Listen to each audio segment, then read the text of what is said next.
Oh, we can't really do a clap because you've got a microphone, can you? We can. I'll just say clap.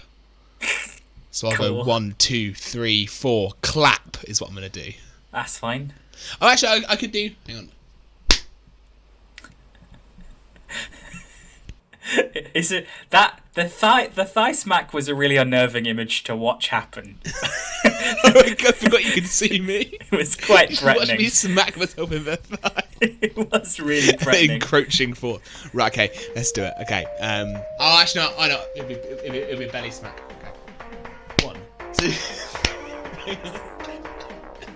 Sorry, I'll just be smacking my belly.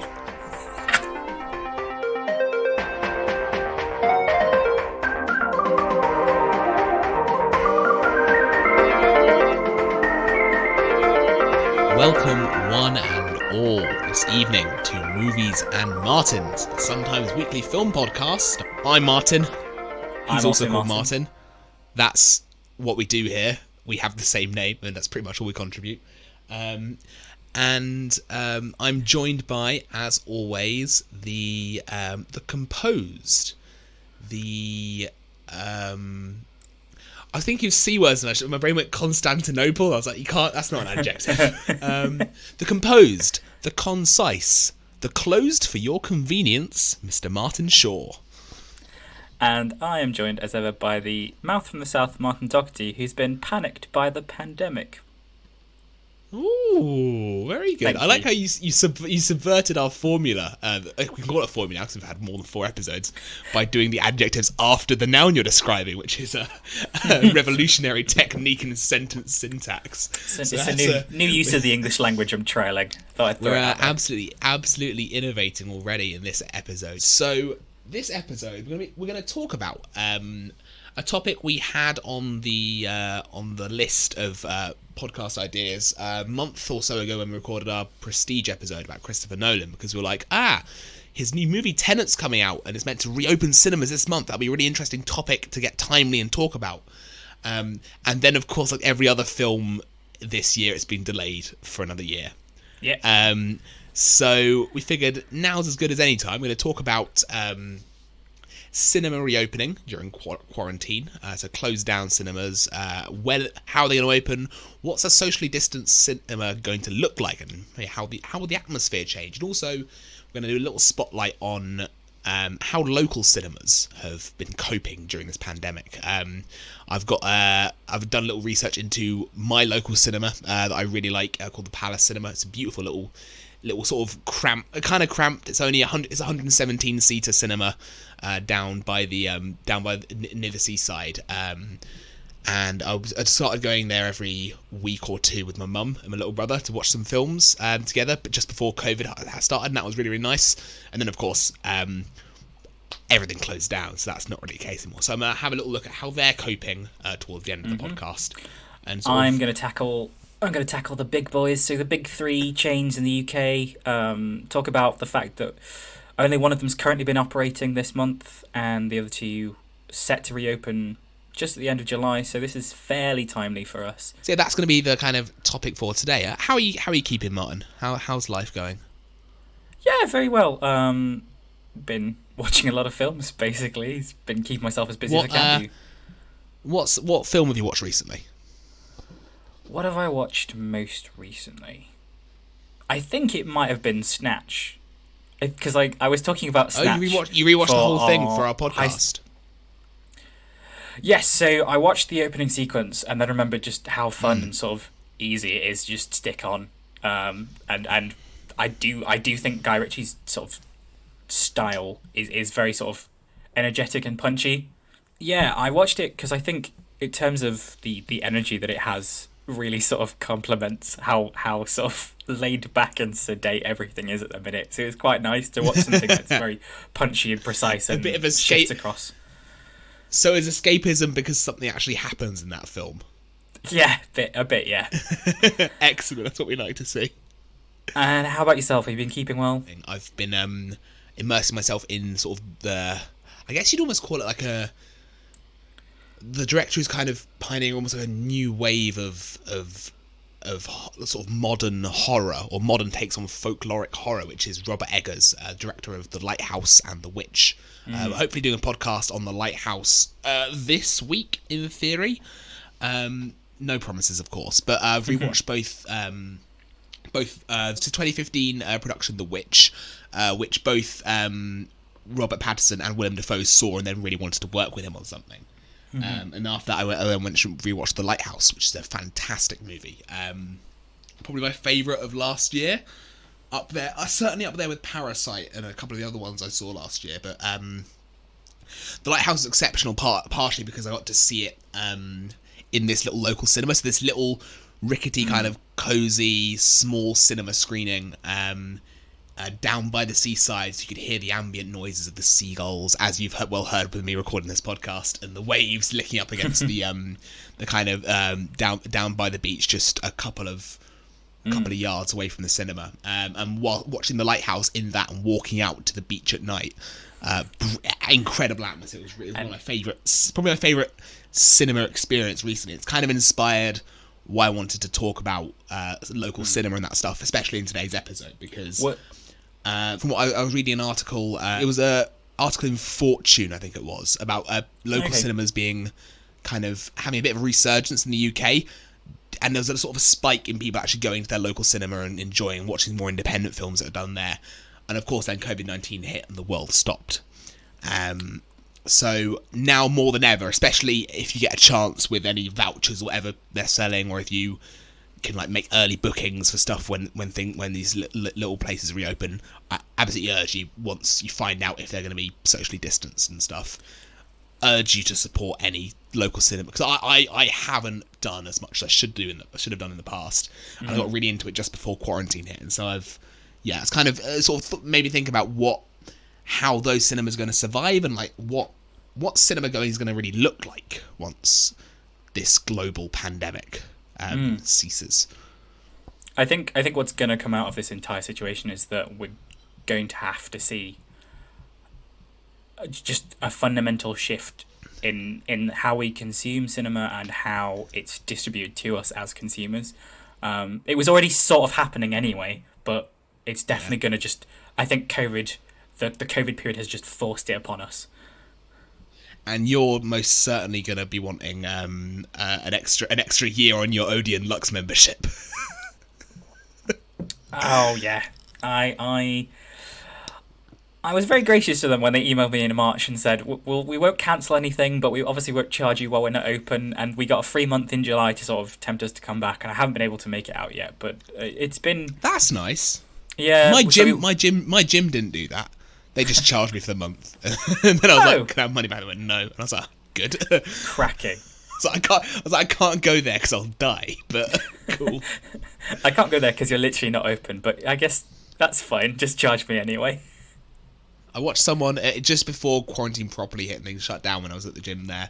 I saw one person go on the cross trainer, come off, and pour part of a bottle of hand sanitizer on the two handles bits, and then rub it in with her hands. Oh, that'll stop it. It's fine. Wait, with their hands? That'll kill the virus. Huh? Yeah, ironically. I'm sanitizing two things at once. I'm a genius. To be fair, no one touched that for the rest of the time I was there, so it was an effective stopgap measure, if nothing else. I can't blame them. I guess in terms of from that sanitizing segue, I guess we'll move into our first point of discussion, which was just we were going to chat. I'm joined this week by the sanitizing segue, Mr. Martin Shaw. Yeah, we were going to chat just about the Safer Cinema initiative that Odeon's been running, because they've been the only sort of major chain that's been operating. Because I think it's going to give us a pretty good idea of what sort of most people's cinema experience is going to look like once they start going back. You're working with about sort of 40% capacity with 2 meter distancing in, so it's fine if you minimize your operating costs. So before we have a discussion about it, I'll run through the principles that they have. A lot of them are fairly simple, sort of what you would expect in terms of what we've come to expect from social distancing. So For To be fair, example, Martin, with the current guidelines we get given, there isn't a thing you should generally do. is one of the things, purchase a ticket at your local cinema and then redeem it up in County Durham. yeah, so cinemas are now being used exclusively for eye tests. Barnard Castle's become like got a projector up on the old side of the place. It's become a big drive-in. That was the word I was looking for. Okay, so as far as the actual physical space, they are going to limit the number of seats for each film to guarantee sort of at least, I think, one unoccupied seat between parties and groups. But like families and couples and stuff are still able to sit together, but there'll be sort of a buffer zone around them for other customers. And they're also going to be staggering the show start times to reduce queues and operating sort of queuing measures, so one-way systems, that sort of thing, with extra staff, not extra staff, but just staff on hand who are going to direct people where they should be walking to get to toilets, to get to their particular screen, etc. like that. They're also talking about really encouraging people to book tickets online, both for sort of safety, so people aren't using the kiosks and touching them or interacting with their staff, but also that'll help supply details automatically for track and trace. So with your account on Odeon.com, that'll be quite useful. You've got I think it has my phone number, it has my email address, that sort of thing. So they don't have to rely on people perhaps giving fake names or giving incorrect phone numbers and stuff. They just have I'm really excited for the day that Odeon cinemas have a more effective track and trace app than the UK government. It's basically already happening. It's just data capture. They've not given £10 billion to one of their mates to figure it out. So no, they have not. It was a system they already had, and it's almost like it worked. Funny that they're not taking cash, which is what most Smart. businesses are doing. They've also increased their contactless limit and reducing their range of pre-packed foods and drinks. So I don't think you'll be able to buy sort of hot food and stuff. It might only be like chocolates, sweets in bags and that sort of thing. And then the other thing is just enhanced cleaning routines. So more thorough toilet cleans of like in sort of Odeon Luxes, which are their premium range. They'll have like the little double recliner seats with swing out tables where you can put drinks and stuff on. They'll be wiped down. We shared a set of them, didn't we? When we went to watch Toy Story 4. Sorry, hang on, no, shared sounds like we sat in the same seat to save money. That's not quite. We went, no. I was on the table, Martin was on the chair. Flipped a coin beforehand. So they've got their recliner seats, and so what's the rule about them? There isn't one specified about the recliner seats. I imagine it'll be the same system as their normal cinemas. So right. You'll probably have, let's say, the 2-seater sofa, then either side of them, because you can book individual seats on those 2-seater sofas, which feels rather intimate if you're going on your own and you sit next to a stranger, but by all means. Well, I suppose I'm just wondering, are they? What's their ruling on, like, are they alternating rows of seats? So I think that's the idea. So I think it's not specified, but I think the idea will be rather than staggered. concertinaing seats. I guess you do one per. So that'd be why it's 40% capacity, presumably. Yeah. 40% capacity isn't specifically their rule. It's just like a general rule that sort of, roughly speaking, most businesses are working with about that much. And the only I assume thing... they'd have to leave rows clear, because otherwise you couldn't get a meter from other people, could you? Yeah, probably. Realistically, yeah. Mm-hmm. I think what it'll like be is there's probably a space, and then the row behind, that's where their person will sit. So there's a space.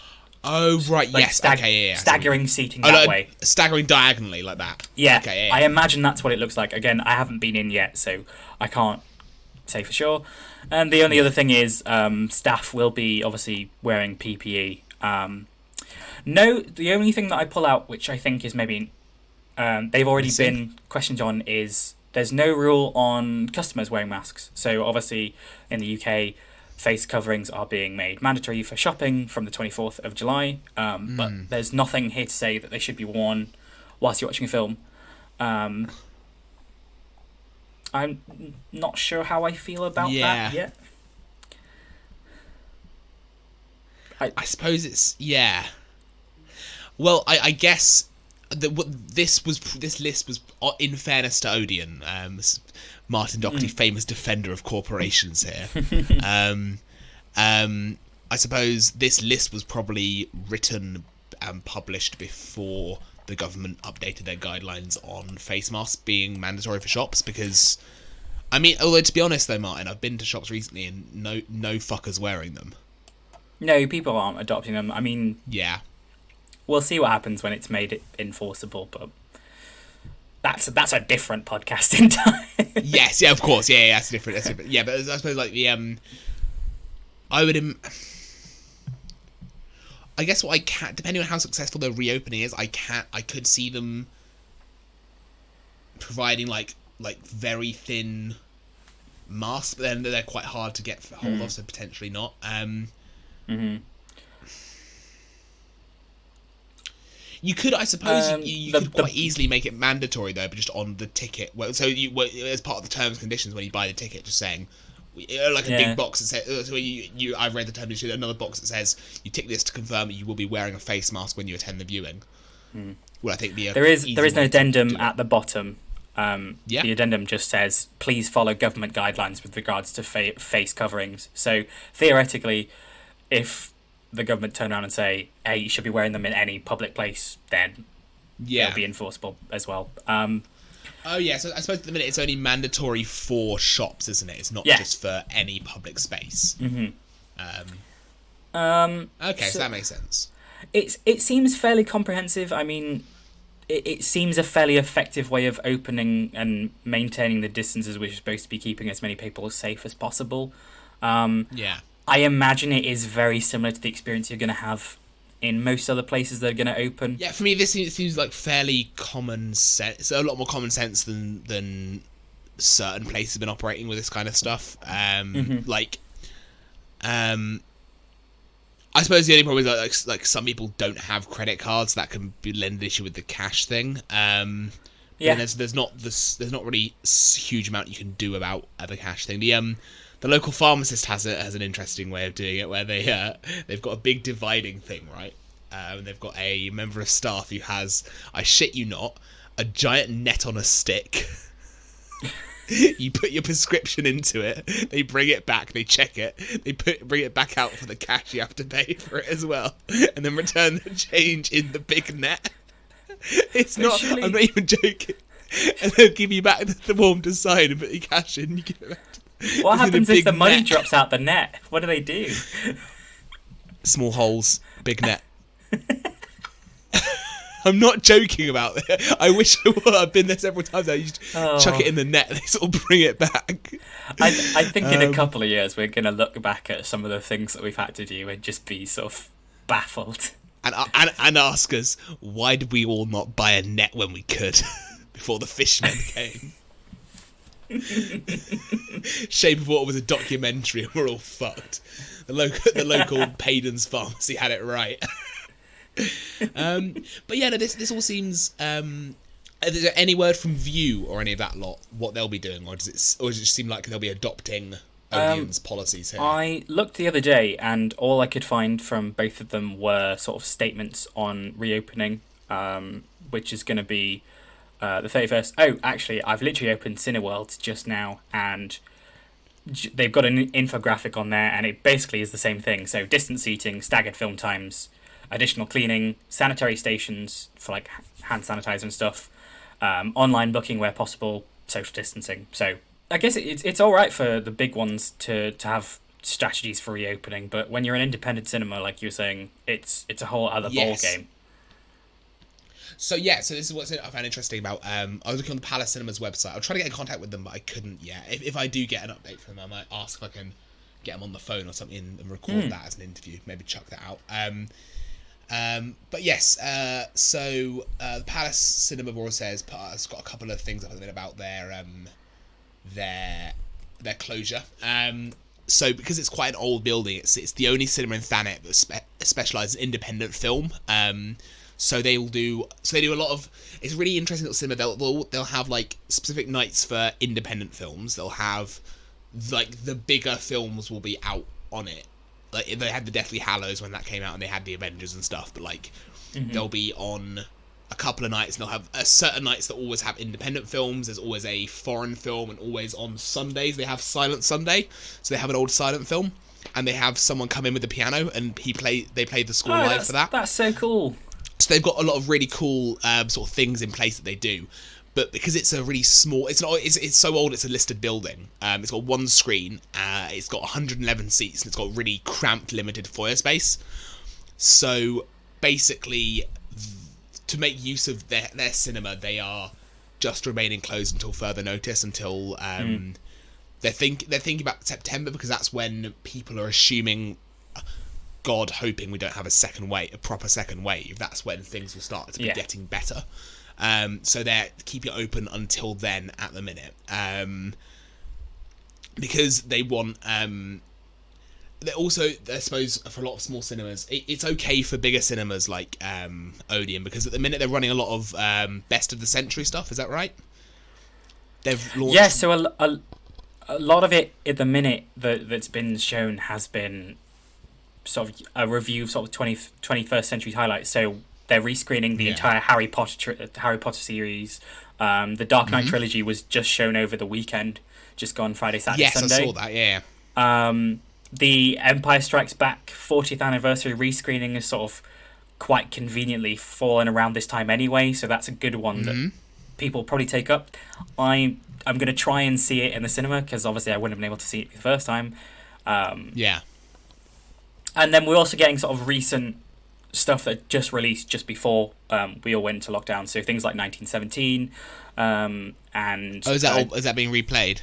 Yes, that's been being replayed, and Disney's Onward, which is not something I know a great deal I saw about. that. Yeah, it wasn't super well advertised, but I vaguely remember. There are a couple sort of new releases, but I don't imagine a lot of people are desperately flocking to watch Blackwater Abyss, which is a horror movie creature feature about a big shark in Australia, which is a sequel to a 2007. With local cinemas like the Palace, unfortunately, they don't have, because of the kind of cinema they are and how they function, they're really heavily supported by things like the Thanet Film Club, which go there very, very frequently. Screenings of films like The Lighthouse, which wasn't shown in a huge amount of UK cinemas, but got a screening down here because of like pushing from. And also Parasite got a viewing down here before some of the places in.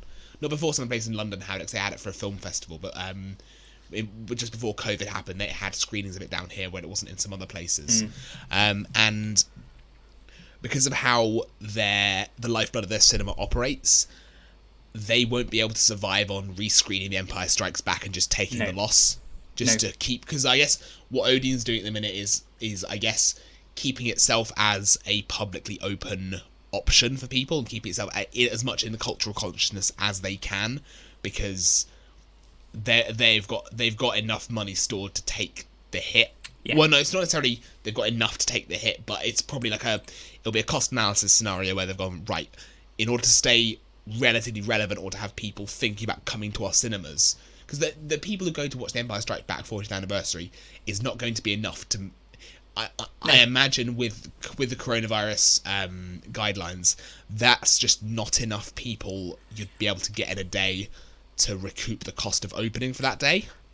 No, and I think that's probably why we're seeing that a lot of their, not a lot, but some of their cinemas still haven't opened, and a lot of them are operating sort of restricted viewing times, so not the full day that they might have run, and also not the entire week that they would have done.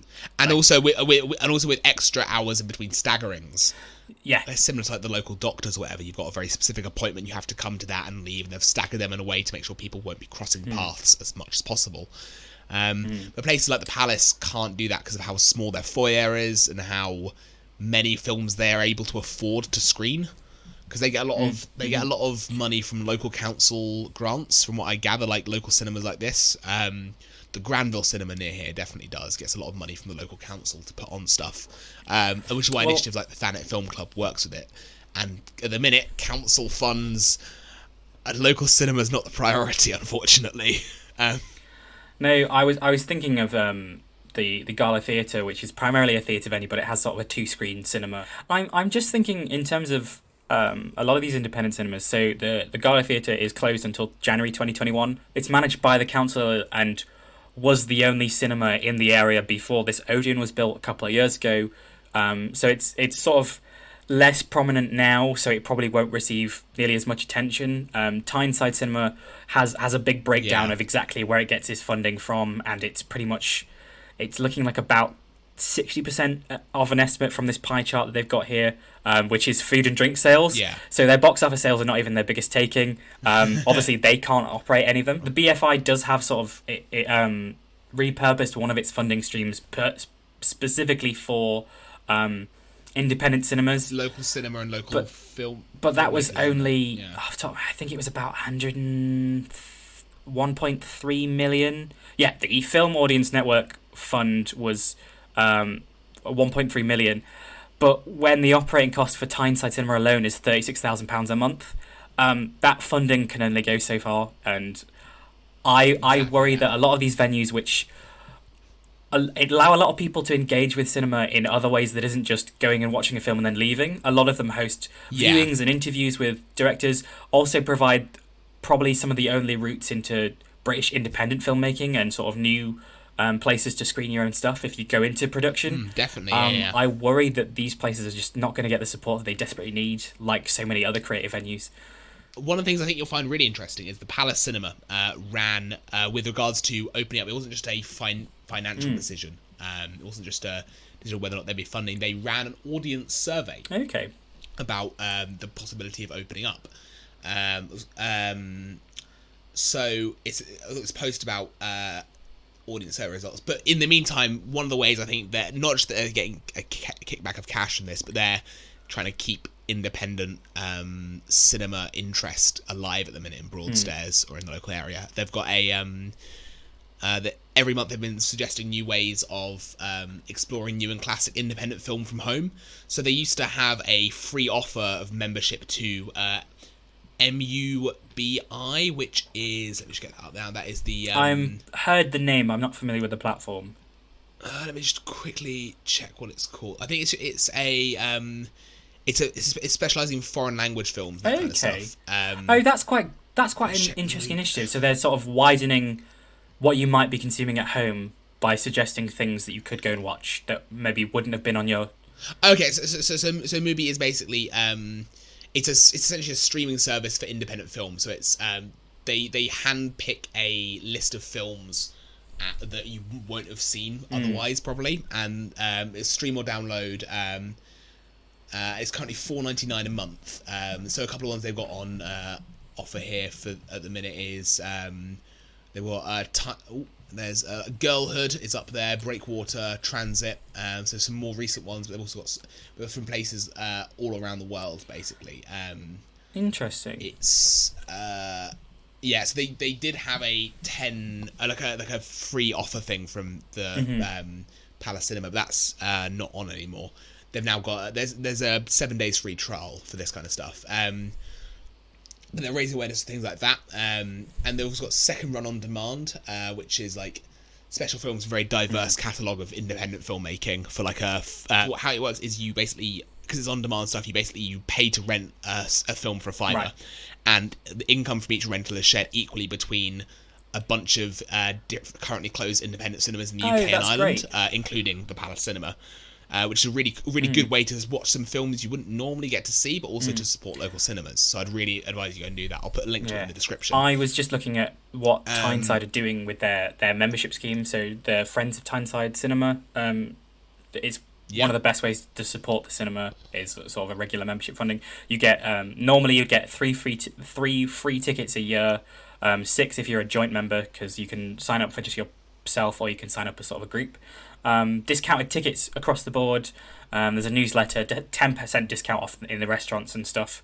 Whilst they've been closed, they've been running sort of like online pub quizzes, which you've seen loads of people doing. They've been releasing curated lists. Oh, that's really good. They've been releasing curated lists of films as well that they're suggesting that you could go and watch. And they've been giving people some access to the BFI's streaming library, Mubi that you just suggested, and Kurtz on Home Cinema, which is another sort of streaming platform that's shown up. Seen that. So I think actually that these independent places have been trying to find. They've found really inventive ways to kind of diversify their options in this time. Another thing the Palace has is a rental service called Peccadillo Pictures Virtual Cinema. They're streaming an Icelandic film from 2019 called A White Day, and if you rent it via the Palace, you get 10% off the discount code, and then the cinema gets a kickback of 25% of the rental fee. So there's still ways to support your local cinema, obviously gift cards and tokens, that kind of stuff as well. But the thing I found really interesting, apart from all that, because obviously support local cinema as much as you can, Absolutely. as much as you can afford to do in these difficult times. But they ran an audience survey on when they should reopen. So because it's a very community-based cinema, it's all about the Thanet film club, all these different local independent film stuff. They've said that as much as is currently possible, they feel a heartfelt responsibility to the safety and well-being of their staff and audiences. They are always assessing when it could reopen, and they sent out a survey about when they should reopen. They got over 300 responses, so it's not like a huge sample size, but it's still pretty good for a smaller cinema. It was a 2-week survey they ran it, and it was had 3 questions about reopening this cinema. And you to collect anonymous information and any additional comments you could leave. So got 307 responses, 3/4 that came from Broadstairs, which is my town, closely followed by Ramsgate, Margate, wider ones from Thanet and Kent, and then also some from Essex, Sussex and London, which is quite fun. Oh, wow. So there are obviously lots of people who remember fondly their time looking at these local places, which is nice.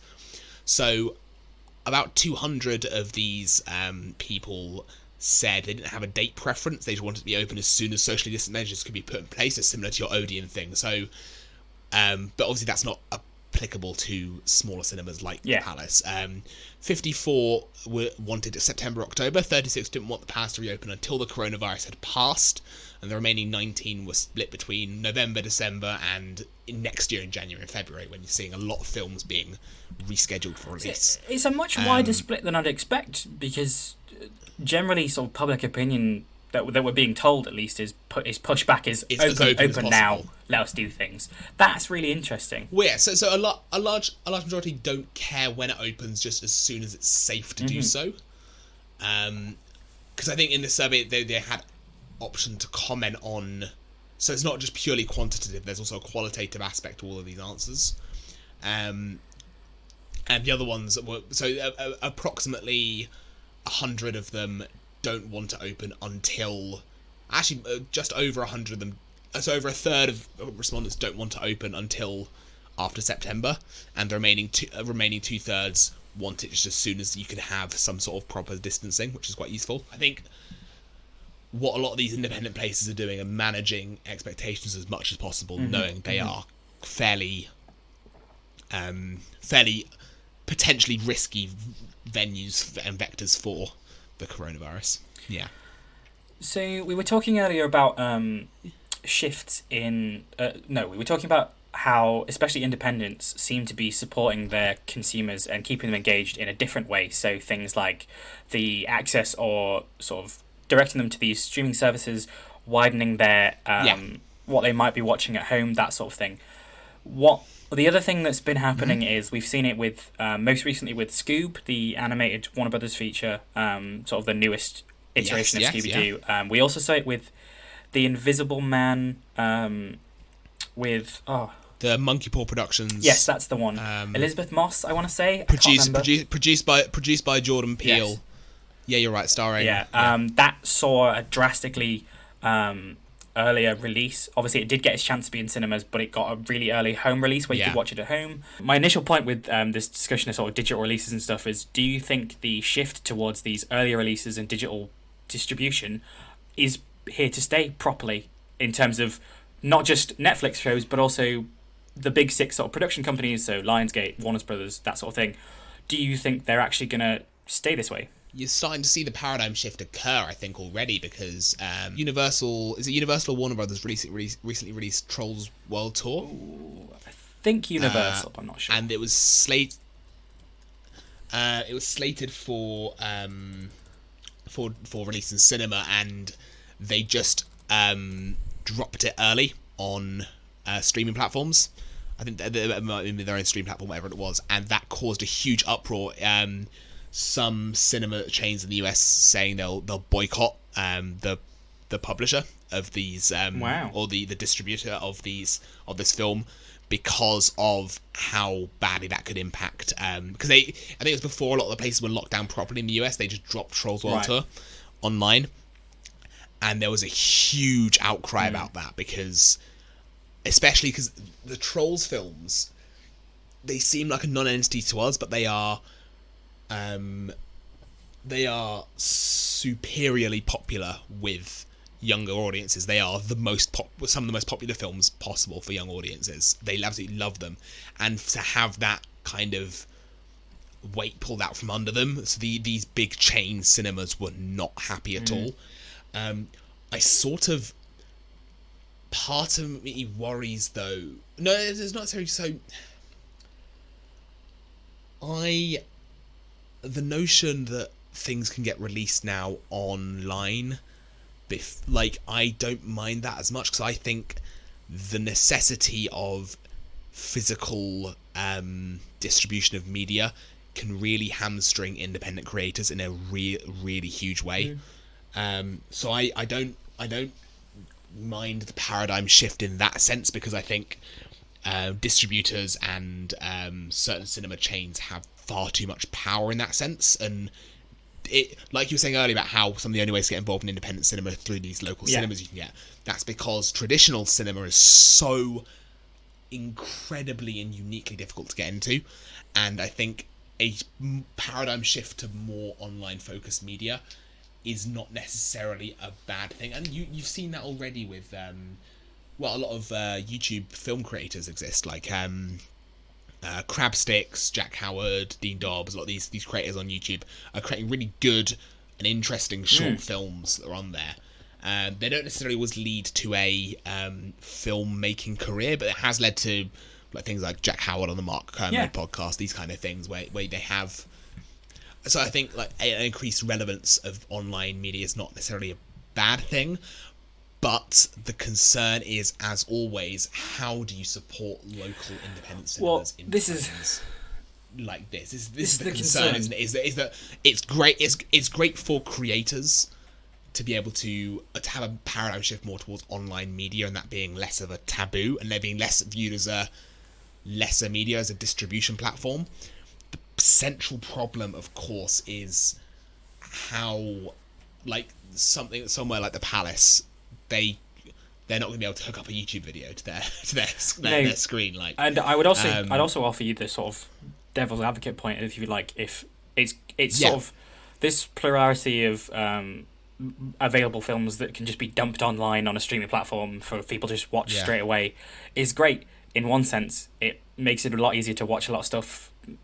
Cinemas aren't accessible for everyone, both in terms of location and otherwise.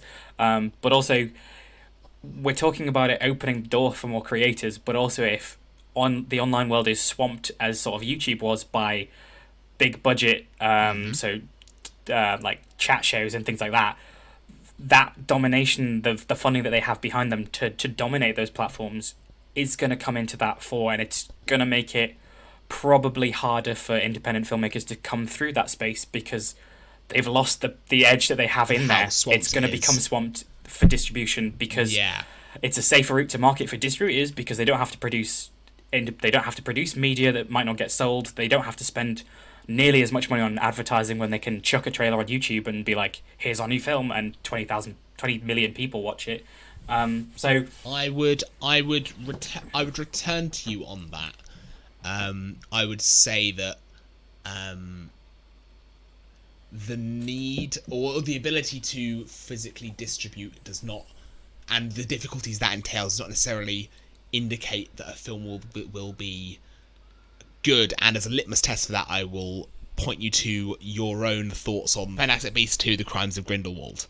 Like, that film can have the backing of the richest author in the world. She wrote the screenplay for this, and her money backed it, as well as backing from Warner Brothers Entertainment, had this all-star cast, and it's still dreck. Yeah. Like, you will, and like, to claim there's not a flood of dreck in cinemas anyway.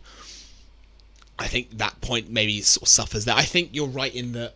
I also think there's a potential to lose something kind of films as a physical object that that you lose with online media to an extent. Like, the experience I described, the kind of the inalienable quality of watching The Lighthouse and then being able to walk outside and the sea air hits you as you come outside from this beautiful little old building where you've watched it in, and you can still hear the core of the nighttime gulls.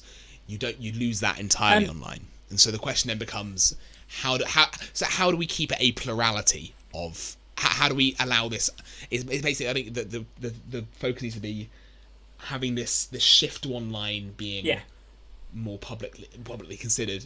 You need to think of it rather than a replacement of physical media. Think of it as a way to pluralize it, a way to pluralize distribution, pluralize access to these kind of things. And I think in terms of thinking about my own point, in terms of making sure there's still a space for online distribution of independent filmmaking, a lot of film festivals that would have run throughout the year moved, at least some of them obviously didn't run at all, but some of them moved partial content online, so they were still showcasing short things.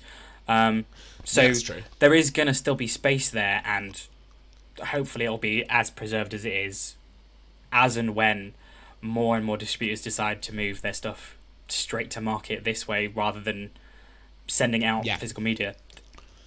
Yes, and that's I think what the idea of the cinema chain boycotting this distribution centre was that they're concerned that they'll just be completely superseded, and that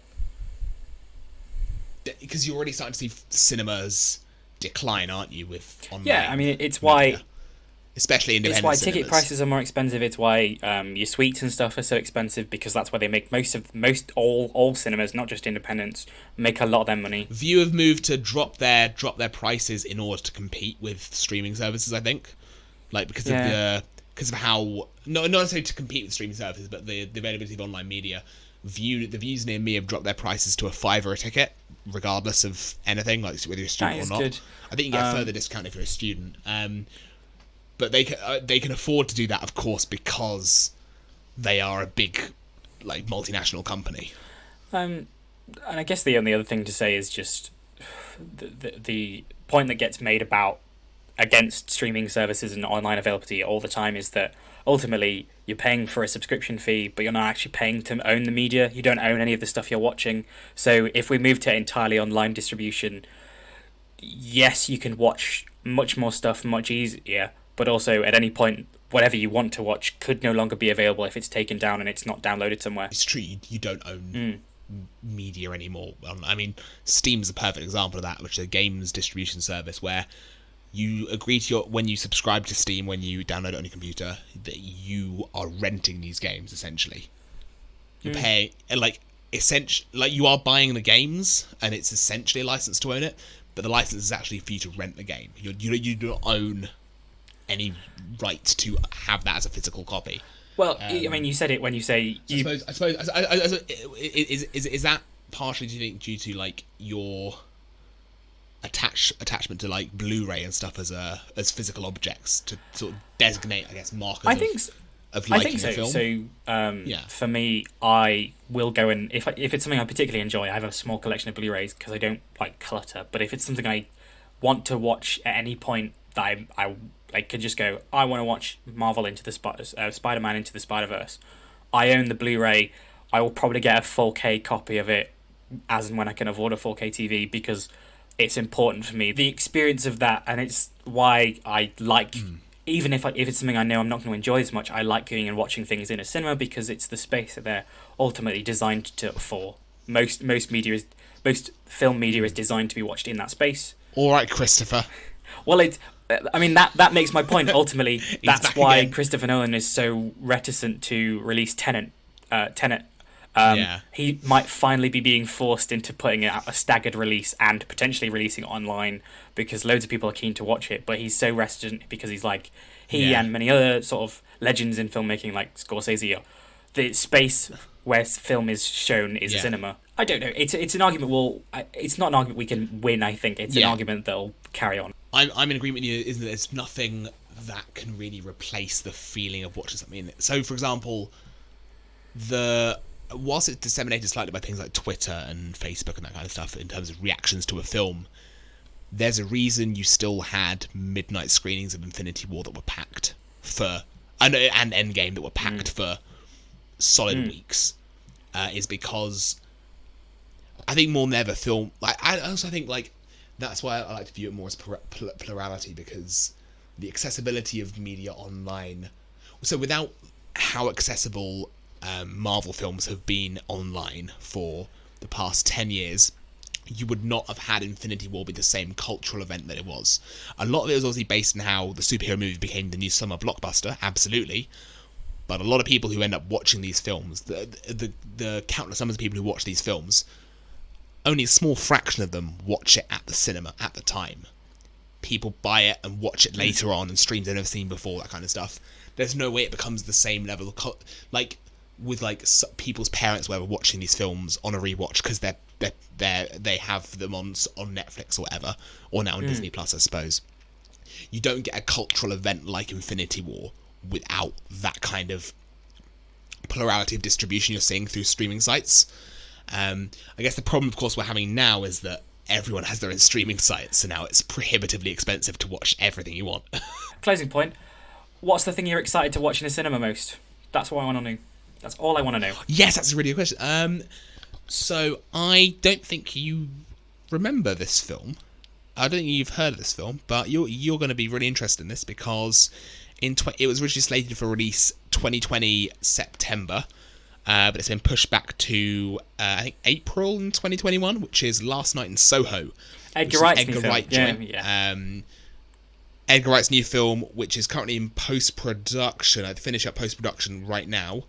And it was worked on by the director of photography for Oldboy. Oh, I didn't know that. Korean, like, hyper-violent masterpiece directed by Park Chan-wook.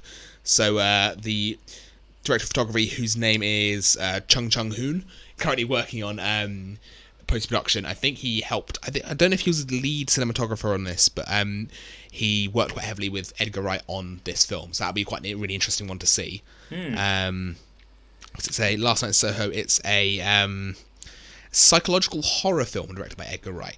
That's why I'm interested in screenplay for it. Seeing it is Edgar Wright doesn't tend to make psychological horror. He doesn't tend to make horror films, really. Well, also, one of the reasons I'm really interested in it, and we're going to do this, I think our next podcast is not just going to be on The Lighthouse, but we might do a little look at Robert Eggers as a director, because you've not seen his films, have you? No, I don't really.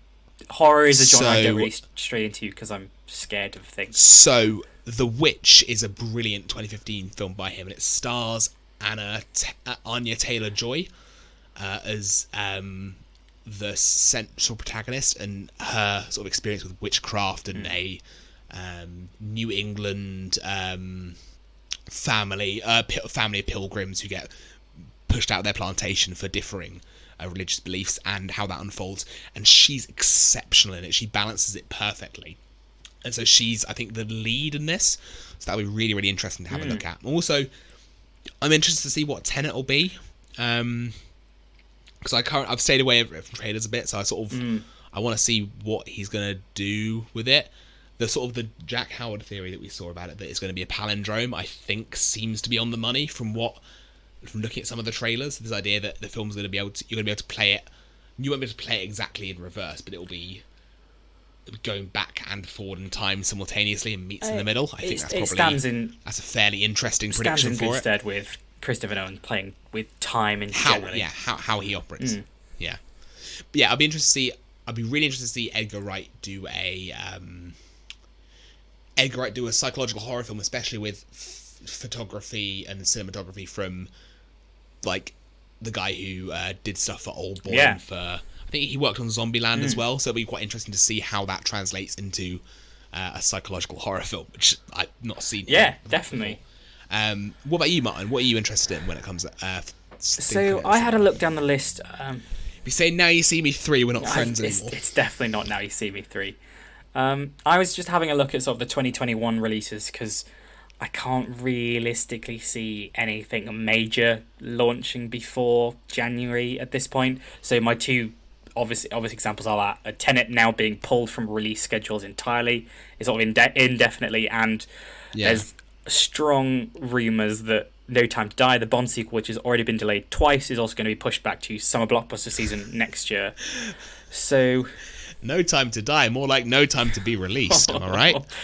Oh no. So I was.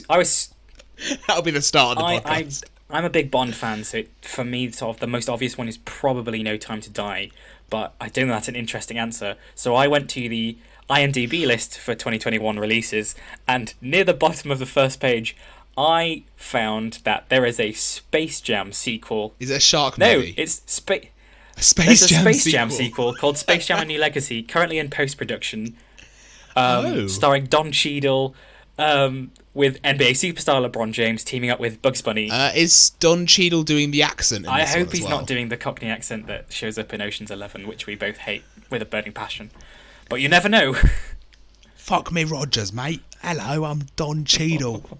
Bomb man. Oh, that film deserved better than that, but it's okay. Starring tennis man Djokovic. I've forgotten his first name now. Novak, isn't he? Djokovic, yeah. But I think I'm less interested in No Time. I'm not seeing the most recent Bond film, because I think after reading an interview, I think you didn't need to see Spectre. The best Bond film that's been released. But when Daniel Craig gave an interview saying I'd rather kill myself than do more James Bond, I'm like, this man's obviously not very interested in this. Like from trailers and stuff, he seems to be quite exhausted in the role, and having seen. I think it'll be interesting whiplash going from watching how much he enjoyed and how much he was a tour de force in Knives Out to seeing him want to kill himself. This is the thing. He James gave Bond. those interviews about Spectre, which is the previous installment, but the reason he came back to No Time to Die is specifically because he EPs this film, I think. He definitely has production involvement in it. Oh, very he came back to the Bond franchise again, specifically because he didn't want to end his run in Spectre. So I think, actually, this is going to be a really interesting sort of movie of catharsis for Daniel Craig as an actor, sort of actually saying goodbye properly to the role that he's played and really launched in a way that he's happy with. Yeah, so I think, actually, it's going to be quite an interesting watch, and that's why I'm not that excited for it as sort of it's the big bad like cool spy movie. I mean, you're happy to. It's fine to be excited for No Time to Die. It looks interesting. But other than that, it's sort of a lot of franchise installments. The Monster Hunter film is another video game film, which we'll see if it falls flat on its face. Yeah, I'm predicting it's got the Resident Evil success formula, which is. Mia Jovovich fights cool things, and it's shot really interesting. Oh no, she was in Resident Evil, was she? She is effectively the face of the Resident Evil films. But yeah, it's Paul W.S. Anderson again teamed up with Mia Jovovich, sort of from their probably the most successful video game adaptation franchise, not in terms of sort of overall filmmaking, but in terms of financially, the total budget for the entire franchise on film was about $288 million, and so far it's grossed. What was? For what? For the Resident Evil sort of film franchise. Oh yes, yeah. $288 million as a total budget. I'm taking these figures from Wikipedia, Jesus. but total box office takings to date. Do you want to guess? 2. $1.233 billion. These films are successful even if they're not that great, so we'll see how this goes. Fair play to the man. That's fair play to the people involved. That's valid. Yeah, so I think that's a good place to end. Yeah, is we're excited about a lot of things. And then I want to end on is the end of the survey from the Palace Cinema, when they asked their audience, what are you looking forward to most when the Palace reopens? 67% looking forward to the overall experience, followed by the film programme, 64%. And after those came people voting for The Wonderful Staff, 42% wanted that, And some people voted the lovely building itself and the special events, Sunday Silence, the festivals, etc., and of course the snacks and drinks. But in an unexpectedly and heartwarmingly strong response to what we had felt might be too vague of an option, 51% are looking forward to that feeling when the lights go down and the film is about to start. Oh. And I think that's quite a nice note to end on. It's a nice little family-run cinema, and yeah, that's what I'm also looking forward to as well, is that feeling when the lights go down, you look to your mate you've gone with, or you sort of think to yourself, what am I going to see? I've sat through 25 minutes of trailers, what's going to happen now? And then the lights dim and the film begins. And that's what I think we're all really looking forward to. So yeah, thank you very much for joining us on today's episode of Movies and Martins. He's been Martin. He's also been Martin. And we'll see you next week for hopefully a examination of the retinue of Mr. Robert Eggers. See you next time. Bye-bye. Bye-bye.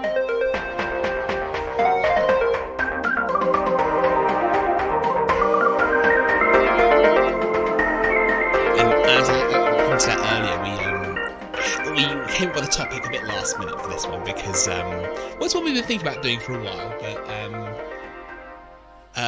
it's just a bit last minute, this one. I should probably edit out the bit where I say this one might be a bit shit. So it's just a short. I might put this bit at the start. It'll be fine. You're recording everything, right? Yeah. Okay, cool.